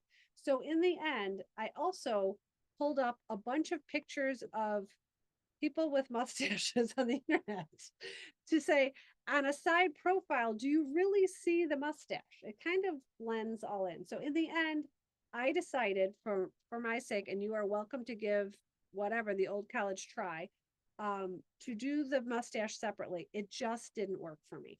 So I went into the situation where basically this is all one body of hair, and that's how I did it. So I ignored the mustache. If you want to play with it, more power to you. I always say a stitch guide is just a guide.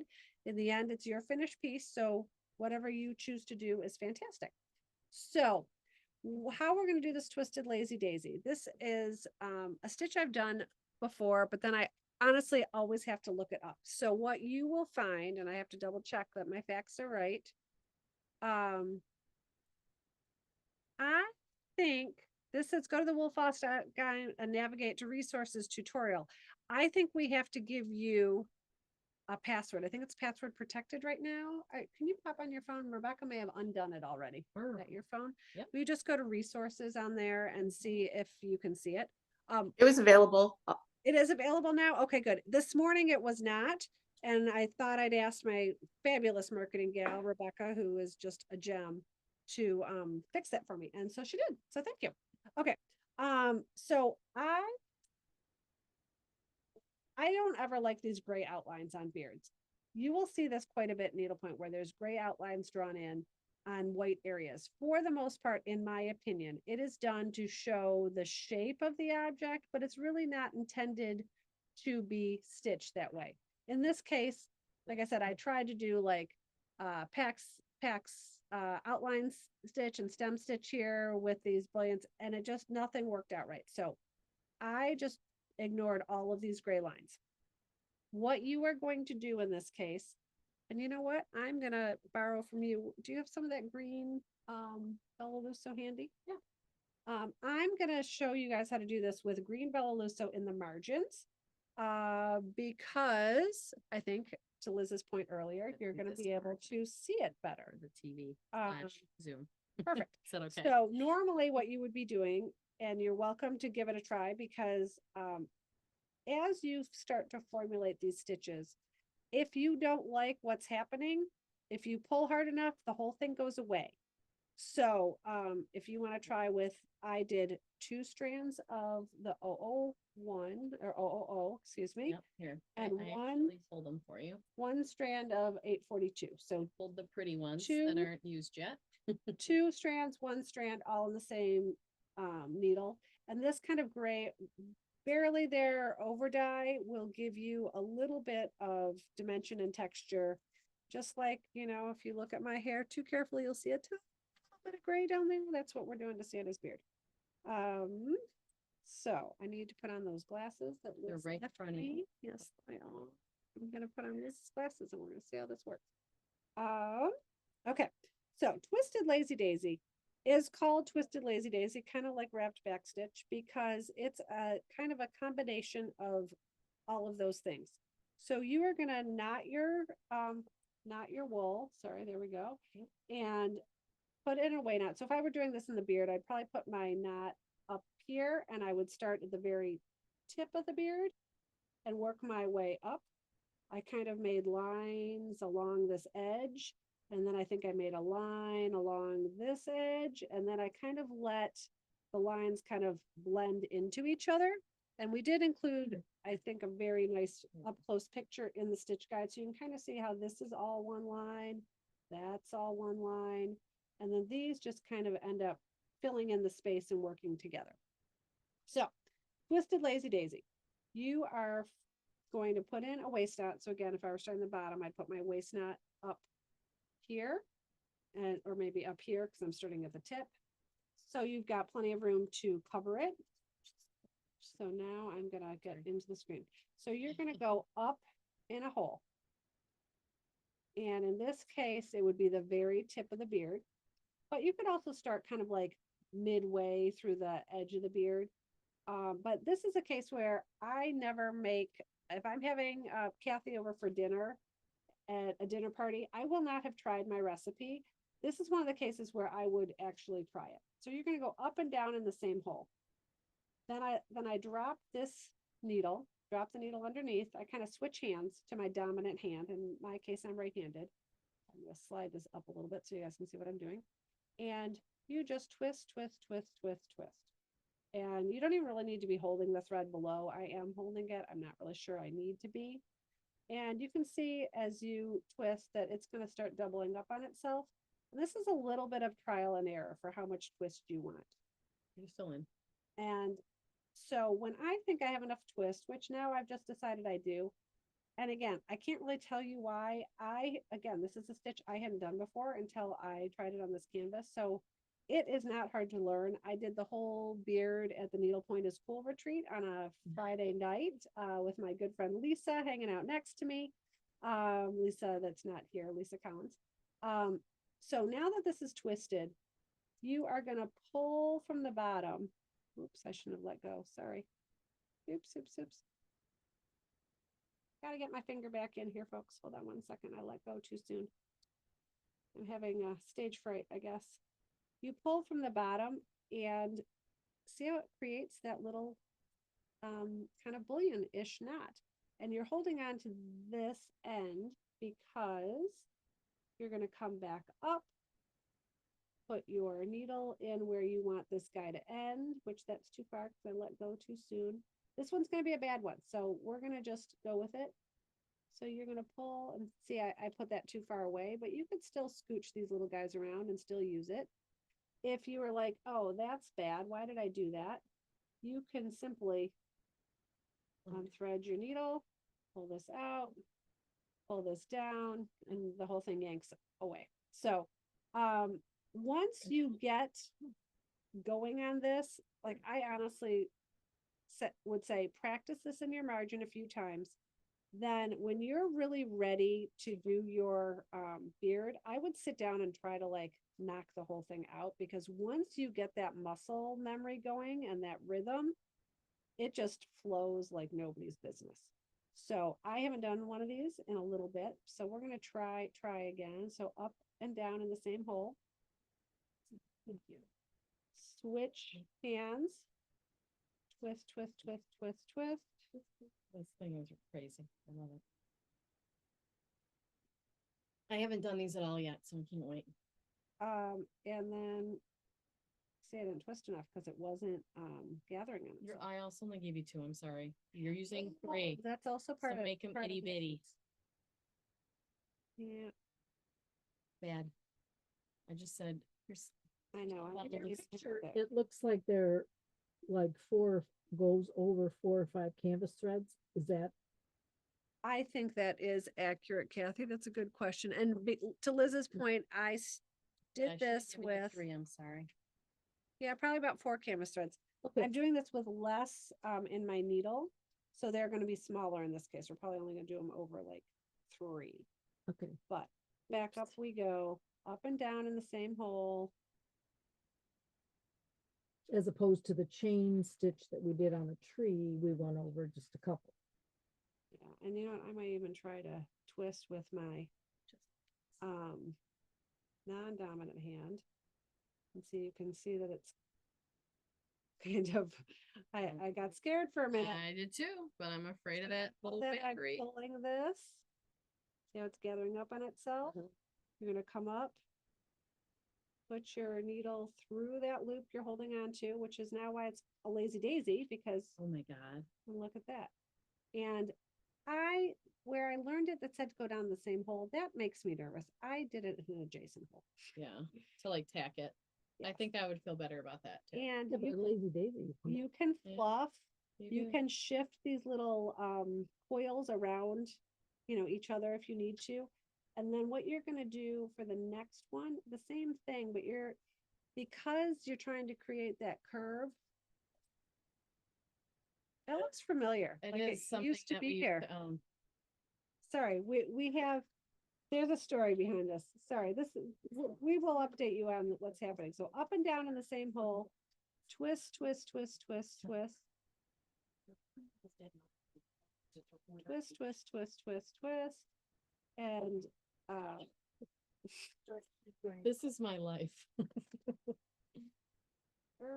see, you really need that third strand. I'm having a hard time. But that But- first one looks beautiful. I know, let's see again, I'm just gonna yank this guy out.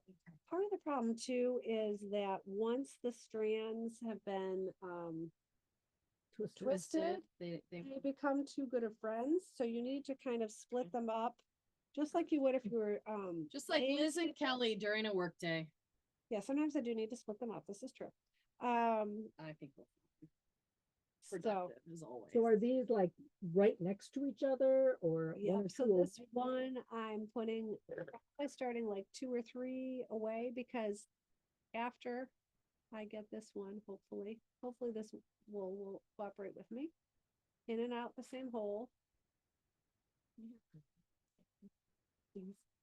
So I did this, and hopefully this, I haven't twisted enough because it's not doubling on itself yet. And now it's gathering on itself. So when I tack down this guy, because I want to make a curve, I'm kind of shoving the completed one aside. There we go. Oh, Sorry. cool. So they snug up. And going up kind of almost underneath that first one, and tacking down my lazy daisy. Again, you're gonna pull the end.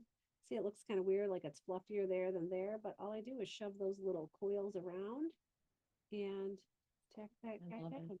So you can make a whole string of these. Here's a 3 part if you really want to Okay, do it the so, way you want. There you go. I think that's a pretty good example. So then I would have tied this guy down. He's just hanging loose at the bottom right now, but let's pretend you ran out of thread. You would tie that down in the back, just like you would normally do.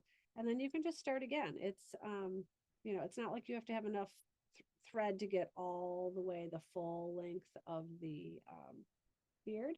Just do a few at And a time. again, I'm gonna go like 2 or 3 away, up and down in the same hole.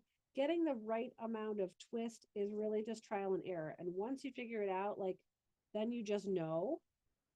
And you can see I've decided that it's easier for me to use my non-dominant hand. And see, and you start pulling, you can kind of see how it's gonna work out. And so this one's a little longer. That's okay, but I'm still gonna kind of snug it up to this guy. It covers a lot more ground with just that one extra ply. Yeah, that's That's awesome. you know, trial and error. I figured that out the first time, and then we just went with what we had. Yeah. So there we Oh go. my gosh. Aren't they fun? You coiled it about 10 times. I counted. I heard some whispering going on over there, Cal. I love it. So Wow. you just make your whole line, and then again make your line at the top.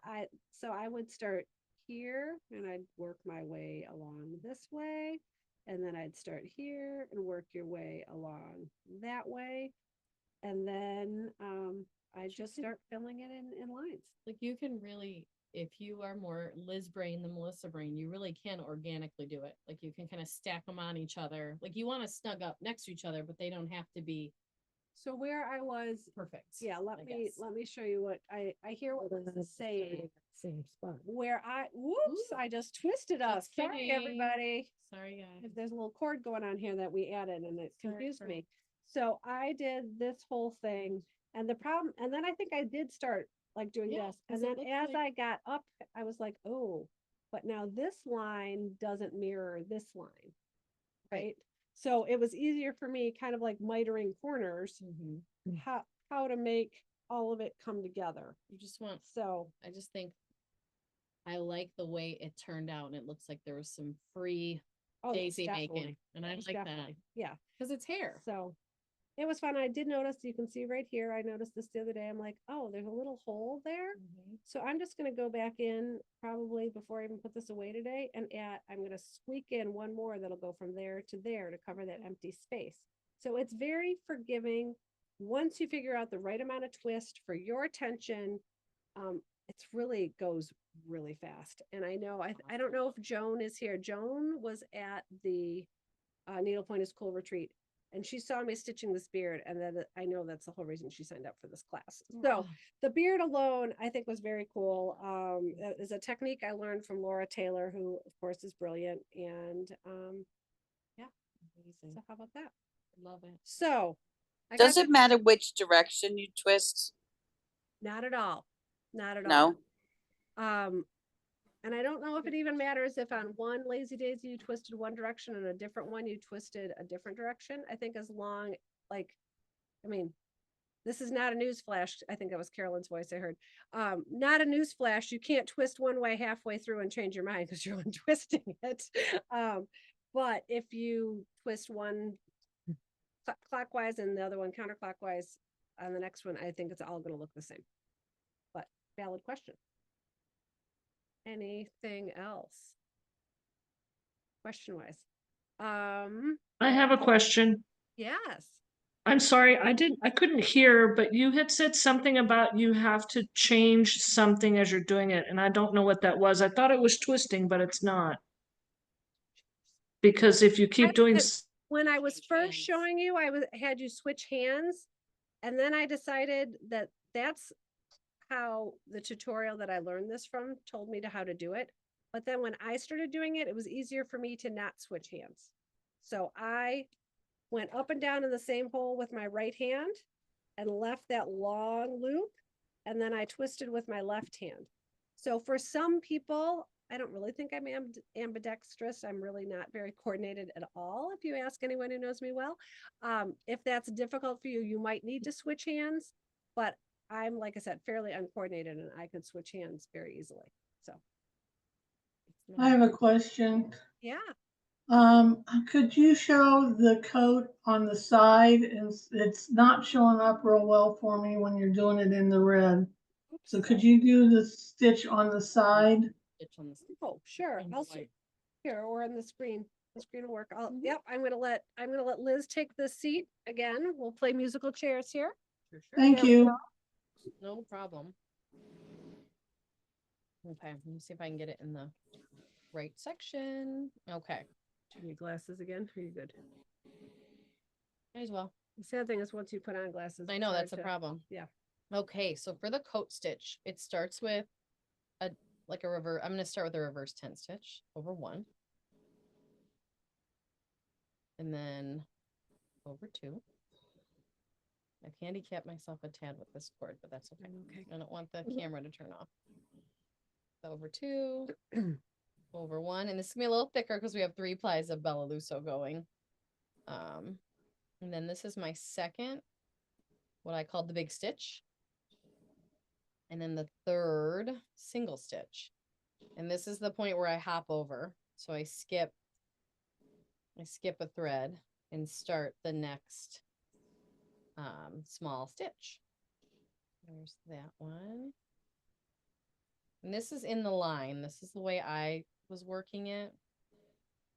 But I will show you how to go around too. This is the second small stitch, second big stitch, and then again the small stitch. before you would, now if you're working in a line, you'd hop over and keep going. If you're working kind of, I don't want to say circle, it's like a hexagon or something, you know, it's kind of Working around, in working a around. circular fashion. How about that? I know that I know just from working it that these two little stitches share a hole and the two large stitches share a hole. This is the opposite direction because I'm going around the kind of flower pattern. But it remains the same. The thing that helped me get through it was 3 little stitches, 2 big stitches. Just, I always would kind of catch myself when I was skipping one or, you know, going too fast. I could pretty much stop myself with that little reminder.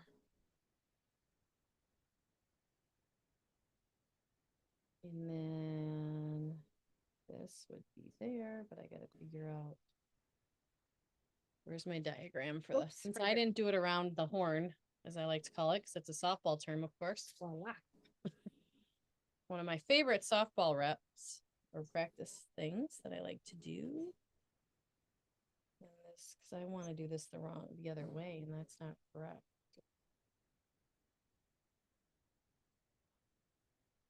So I should have done one small stitch first, but my brain needed that double stitch in my to complete it.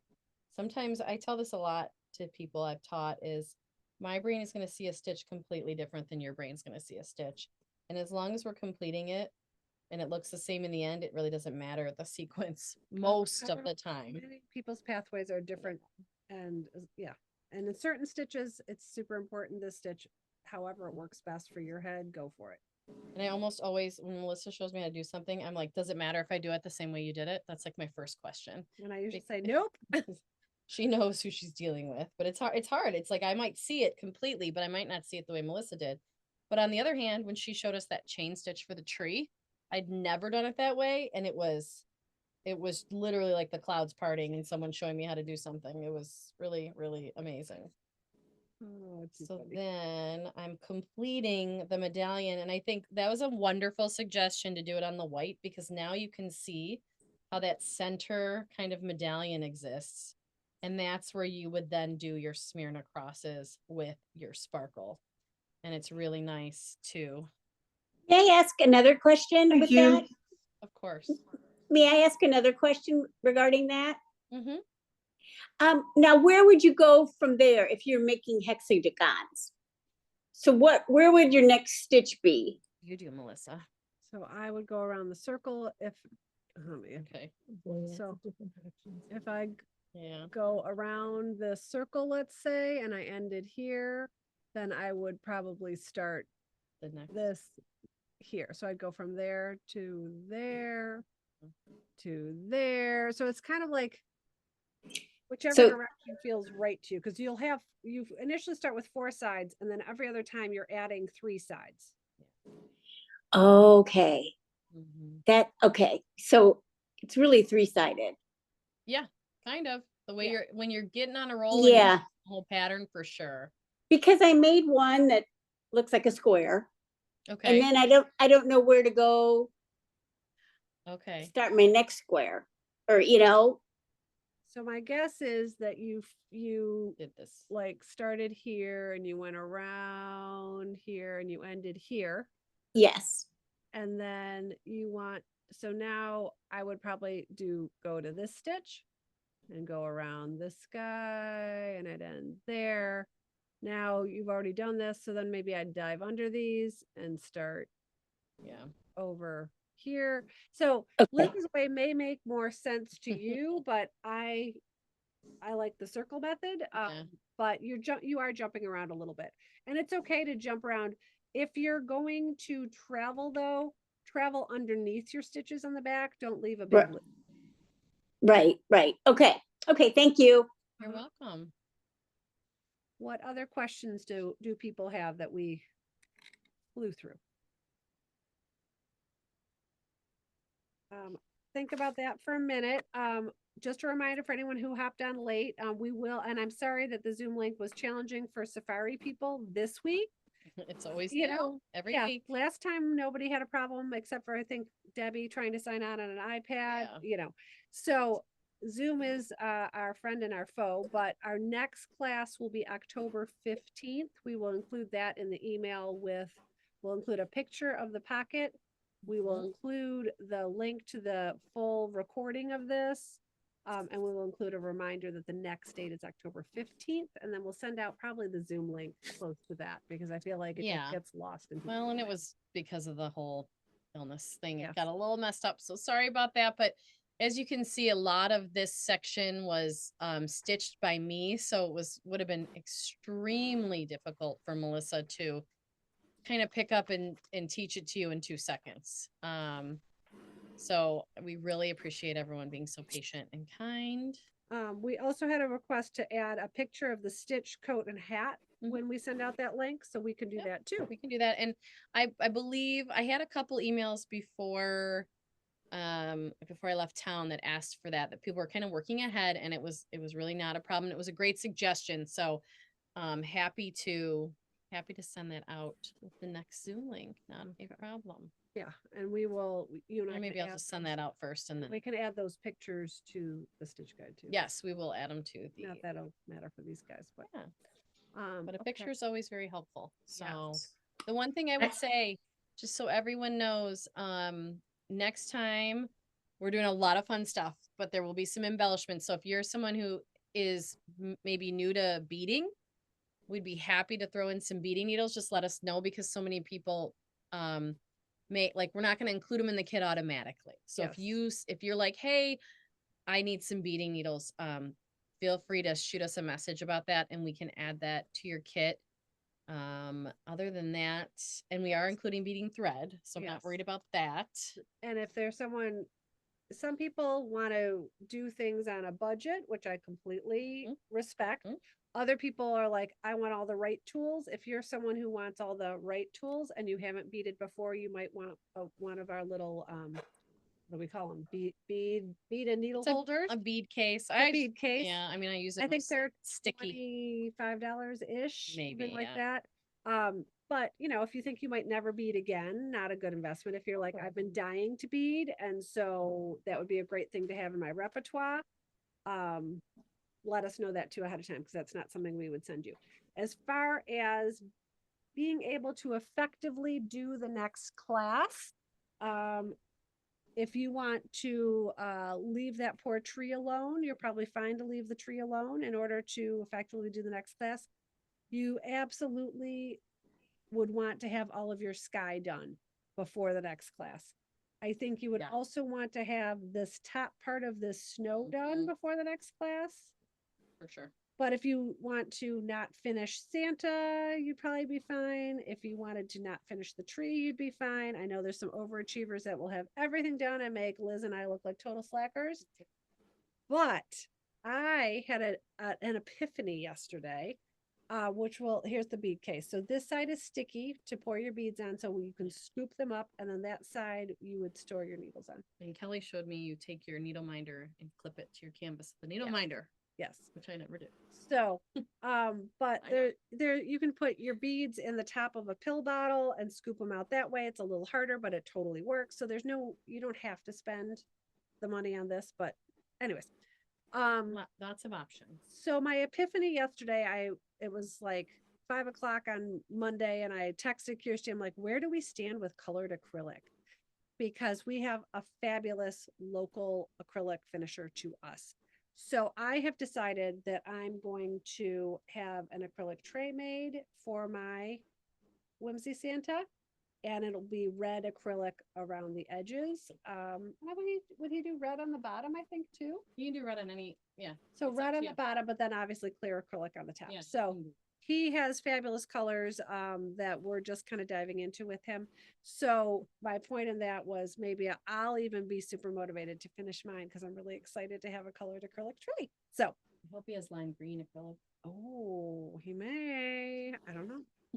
I think so too. Yeah, that'd be fun too. Other questions from people that we didn't answer? I have one that's unrelated. It's has to do with the thread for the tree. Okay.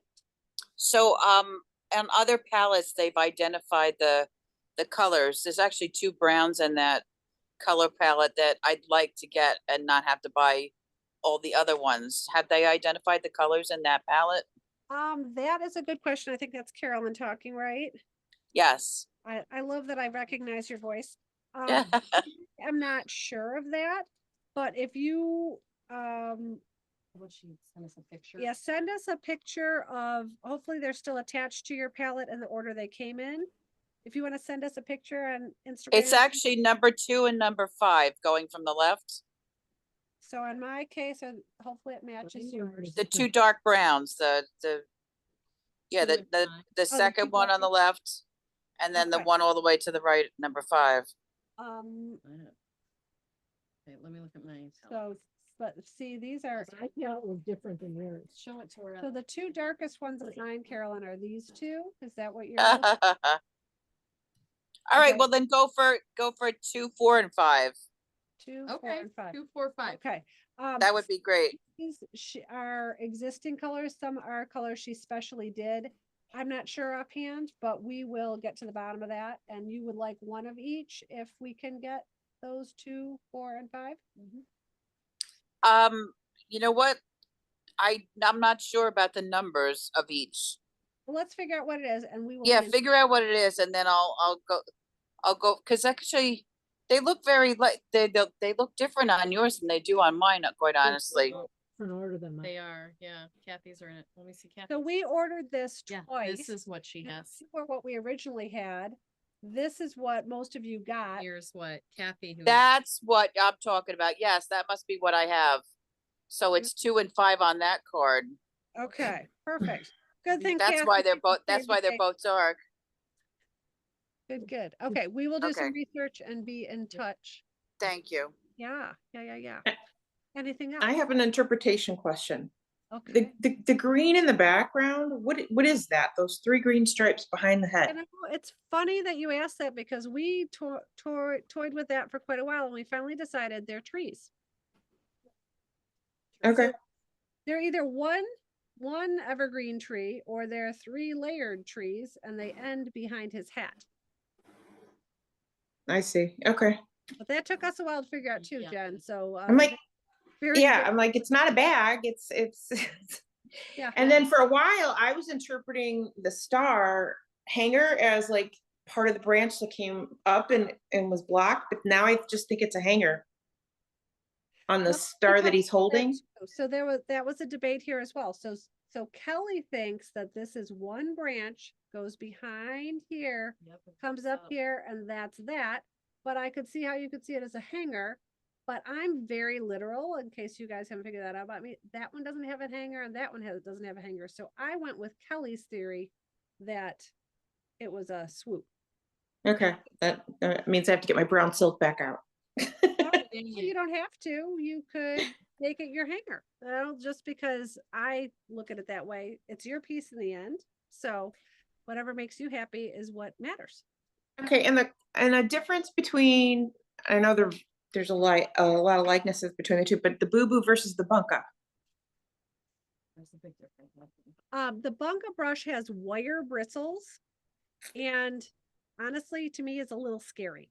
Like Okay, I've used it a couple of times, and it doesn't. The bunga brush is like a little tiny scrub brush in terms of how it's right. Uh-huh. built. The bunka brush is like a pen-like object with a smaller brush on one end and a larger brush on the other. I feel like it would be impossible to damage your stitching with a bunka brush, with a boo-boo brush. A bunka brush, if you get too crazy, your stitches are Right. out But of the with the neon rays right there, yeah. yeah. So that would scare me because I'm just a nervous Nelly, I guess, with some of those things. But Okay. lots and No, I lots was of just, use a bunka brush and love it. So I think it's personal choice. okay, thank you. Of I course. have one more question. Yes. Up on the sleeve near the star where it's green and red, Yes. the red, are you just using 10 stitch there since it's such a small area? I think that's a very valid choice, especially because it's gonna fall under your beard. So if we pop over here to my version where the beard is in, you can really barely see it. That said, if someone wants to try to do a part of one of those medallions there, that would work too. But there's really no wrong answer because of the fact such little amount is showing. Okay, thank you. Uh-huh. Okay, any other questions, everybody? We went through a lot when we had the hard stuff at the beginning, hard stuff at the end. Hopefully the middle part was all pretty chill for most of you. We will be doing, using a lot of metallic threads next time, a lot of beads. Have your beading supplies handy. Yeah, I think that's what I got. Okay, these aren't in the thing yet, technically, just so you know, but as close as I could get, so we may have to talk to Jill. Okay, Just let me know these are close. it is 3 o'clock. We are here if anybody has any other questions, but if you guys are all set, we will sign off. Last chance for any questions? And we will keep, I've seen a few people asking for a Boo Boo Brush. Colleen's got that list going. Those are due in this week. If you want yours sooner rather than later, let us know. Otherwise, we will ring them up and hold on to it and ship it with your next order. But most people don't want to pay $7.95 in shipping for, whatever. How much are Boo Boo Brushes, Colleen? Do you remember? I love, like, if you. They're around $10. $9.50? Okay, I was gonna say they're around $10. Not so bad. So we'll hold on to it and ship it with another order unless you specifically want it sooner. So we will see you again live on October 15th. Watch for our email. And in the meantime, if you have questions, feel free to email us or call us, and Liz or I will get back with you. So it's just interesting. Thanks, everybody. Have a great rest of your week, and we'll chat soon. Thank you. Thank you. Bye.